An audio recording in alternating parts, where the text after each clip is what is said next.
Hello అందరికీ welcome back to my channel Salman Nabi natural talk. Sorry guys, videos అనేవి late అవుతున్నాయి కొంచెం పని వల్ల, వర్క్ వల్ల. ఇవాళ ఒక మంచి రెసిపీ తోటి మళ్ళీ మేము ముందుకు వచ్చేసాను. రంజాన్ లో కంపల్సరీగా తినాల్సిన రెసిపీ ఏంటి అందరికీ గుర్తొచ్చేది హలీం. ఇవాళ నేను చికెన్ హలీం ఎలా చేసుకోవాలి, ఇంట్లో ఈజీ ప్రాసెస్ లో ఎలా చేసుకోవాలి చెప్పేస్తాను, వచ్చేయండి. చికెన్ తో చేస్తే ఈ హలీం ని హరీస్ అంటాము, మటన్ తో చేస్తే హలీం అంటాము. సో నేను చికెన్ తో చేస్తున్నాను కాబట్టి దీన్ని చికెన్ హరీస్ అందాం. రండి ప్రాసెస్ ఎలా చేయాలో చెప్పేస్తాను. ముందు ఒక బౌల్ తీసుకోవాలి. తీసుకున్న తర్వాత దీంట్లోకి ఒక స్పూన్ కందిపప్పు, ఒక స్పూన్ మినప్పప్పు, ఒక స్పూన్ పచ్చిశనగపప్పు, ఒక స్పూన్ నువ్వులు, అలాగే ఎర్ర కందిపప్పు ఇవన్నీ కూడా వేసుకుని మంచిగా ఫ్రై చేసుకోవాలి. నేను ఇక్కడ మా అక్క ఒక కేజీ చికెన్ తోటి హలీం చేస్తుంది కాబట్టి దీనికి అర కేజీ ఎర్రనూక వేసుకోవాలి. సో ఎర్రనూక కూడా వేసేసుకుని మంచిగా నానబెట్టేసుకుందాం.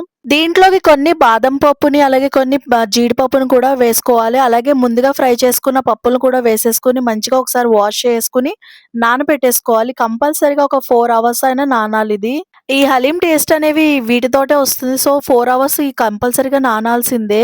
ఇప్పుడు చికెన్ ని మ్యాగ్నేట్ చేసేసుకుందాం. చికెన్ ని ఒక కేజీ చికెన్ తీసుకున్నాం. దీన్ని బాగా వాష్ చేసిన తర్వాత దీంట్లో పసుపు, కారం, ఉప్పు యాడ్ చేసుకోవాలి.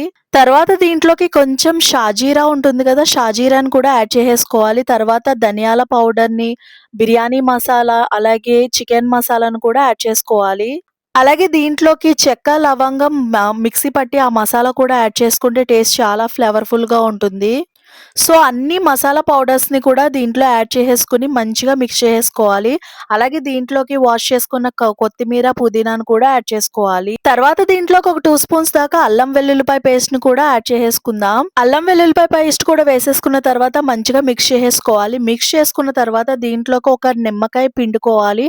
అలాగే ఒక కప్పు పెరుగు కూడా యాడ్ చేసుకుని మంచిగా మిక్స్ చేసుకుని ఈ మ్యాగ్నేట్ చేసుకున్న చికెన్ ని ఒక 4 అవర్స్ మ్యాగ్నేట్ అవ్వనివ్వాలి. కంపల్సరీగా చికెన్ ని మ్యాగ్నేట్ చేసుకుని మ్యాగ్నేట్ అవ్వనివ్వండి. ఒక 4 అవర్స్ ముందు మ్యాగ్నేట్ చేసి పెట్టుకుంటే టేస్ట్ చాలా బాగా వస్తుంది. సో దీన్ని పక్కకు పెట్టేస్తున్నాను. ముందుగా పప్పులు నానబెట్టుకున్నాం కదా, వాటిని కుక్కర్లో వేసేసుకుని ఒక 4 విజిల్స్ వచ్చే వరకు ఉడకబెట్టేసుకోవాలి. ఉడకబెట్టేసుకున్న తర్వాత అవి చల్లారిపోవాలి. మంచిగా చల్లారిపోయిన తర్వాత వాటిని ఒక మిక్సీ జార్లో వేసుకుని వాటర్ని కొంచెంగా యాడ్ చేసుకుని మంచిగా పేస్ట్ లాగా మిక్సీ పట్టేసుకోవాలి మంచిగా. ఇదే విధంగా మొత్తం ప్రాసెస్ చేసేసుకుని మిక్సీ పట్టుకున్న దాన్ని పక్కన పెట్టేసుకోవాలి. తర్వాత చికెన్ ఉడకబెట్టేసుకున్న తర్వాత ఆ చికెన్ లోంచి వాటర్ ని పక్క తీసేసుకుని చికెన్ ని మంచిగా స్మాష్ చేసుకోవాలి. ఇలా చేసుకోవడం వల్ల రిబ్బన్ గా వస్తుంది. చికెన్ చాలా టేస్టీగా ఉంటుంది. మిక్సీలో వేసేస్తే ఏమవుతుందంటే పేస్ట్ లాగా అయిపోతుంది. సో ఇలా దంచుకోండి చికెన్. ఇప్పుడు గ్యాస్ ఆన్ చేసుకుని ఒక బాణీ పెట్టుకుని దాంట్లో కొంచెం నెయ్యి వేసుకున్న తర్వాత కొన్ని జీడిపప్పులు ఫ్రై చేసుకోవాలి. అలాగే కొన్ని ఫ్రైడ్ ఆనియన్స్ ని కూడా మంచిగా ఫ్రై చేసేసుకుని పక్కన పెట్టేసుకోవాలి. ఇప్పుడు అదే బాణీలో కొన్ని ఫ్రైడ్ ఆనియన్స్ వేసుకుని కొంచెం షాజీరా, లవంగాలు, చెక్క ఇవన్నీ వేసుకుని మంచిగా ఫ్రై అయిన తర్వాత ముందుగా మిక్సీ పట్టుకున్న మిశ్రమాన్ని ఇందులో యాడ్ చేసేసుకోవాలి. ఈ గోధుమ రవ్వ పేస్ట్ వల్ల చాలా టేస్ట్ వస్తుంది హలీంకి. సో ఇదే మెయిన్ బేస్ అనమాట. ఈ ప్రాసెస్ వరకు మంచిగా చేసుకుంటే ఇప్పుడు స్మాష్ చేసుకున్న చికెన్ కూడా దీంట్లో యాడ్ చేసేసుకుని ఉండలు లేకుండా మంచిగా కలుపుతూ ఉండాలి. ఈ హరీస్ చేసుకోవాలంటే ఖచ్చితంగా ఓపిక కావాలి. అలాగే ఎక్కువ టైం దీనికి కేటాయించాలి. కలుపుతూనే ఉండాలి. లేకపోతే అడుగు అంటేస్తా ఉంటుంది. సో తప్పకుండా సిమ్‌లో పెట్టుకొని ఈ హలీంని కలుపుతూనే ఉండాలి. తర్వాత దీంట్లోకి ఏమన్నా మసాలాలు యాడ్ అవుతే గనక యాడ్ చేసుకోవచ్చు. నాకు ఇక్కడ యాడ్ అవుతాయి అనిపించింది. సో దీంట్లో కారం, అలాగే గరం మసాలా, కసూరి మేతి, ధనియాల పౌడర్, అలాగే ఉప్పు కొంచెం యాడ్ చేసుకొని మంచిగా మిక్స్ చేసేసుకోవాలి.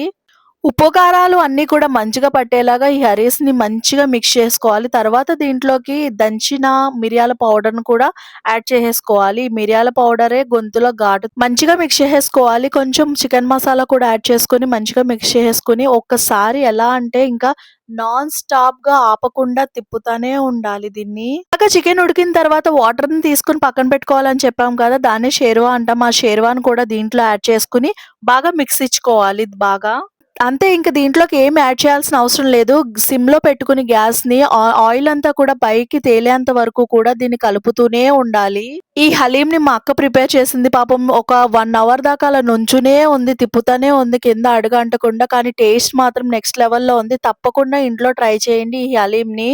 నేను చెప్పిన ప్రాసెస్‌లో ఈ హలీంని ఇంట్లో ట్రై చేస్తే గనక షాప్‌లో ఉన్న హలీం కన్నా ఇంకా బెస్ట్ టేస్ట్ వచ్చింది. అలాగే హైజీన్ కూడా ఉంటుంది. కొంచెం లెంతీ ప్రాసెసే, కొంచెం ఇష్టపడి చేసేయండి. ఇంట్లోనే హలీం తినేయొచ్చు. And that's for the mini vlog. Please మీరు సబ్స్క్రైబ్ చేసుకోండి.